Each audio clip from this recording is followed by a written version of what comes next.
سلام خدمت مهندسای برق خودرو.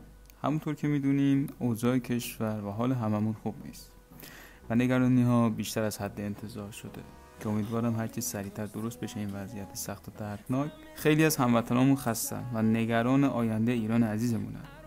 هدف من از ساختن این ویدیو توی این اوضاع اینه که از هدفمون، از آینده‌ای که براش وقت گذاشتیم، آموزش دیدیم و زحمت کشیدیم عقب نمونیم.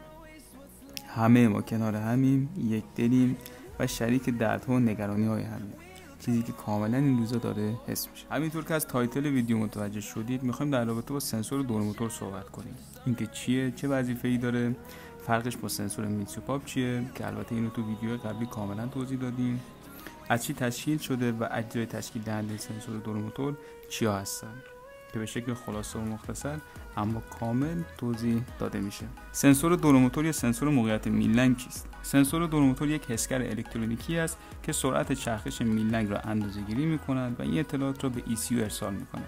ECU از طریق این اطلاعات نیز برای تزریق سوخت و جرقه زنی زمان مناسب را تعیین می‌کند. سنسور دور موتور در اکثر خودروها مثل پراید روی پوسته گیربکس جلوی دنده فلاویل و نزدیک دنده فلاویل قرار داره. وقتی دنده فلاویل به چرخش در میاد، دندانه‌ها از جلوی سنسور عبور می‌کند و سنسور دور موتور از این طریق پالس های الکتریکی تولید میکنه و به ECU ارسال میکنه. تو ویدیو گذشته در رابطه با توضیحات سنسور میتسوپاپ به تفاوت های سنسور میتسوپاپ و سنسور موقعیت میلنگ یا همون سنسور دور موتور اشاره کردیم و به طور کلی خلاصه اگه بخوایم هر دو سنسور رو با هم مقایسه کنیم، سنسور میتسوپاپ برای تزریق دقیق تر سوخت و زمان درست جرقه زنی و برای زمانبندی مناسب سوپاپ‌های هوا و سوخت لازمه و سنسور دور موتور برای پایه کنترل موتور ضروریه و وظیفه تعیین موقعیت پیستون‌ها و تعیین زمان جرقه زنی رو به عهده داره. خرابی سنسور دور موتور میتونه باعث بروز مشکلات مختلفی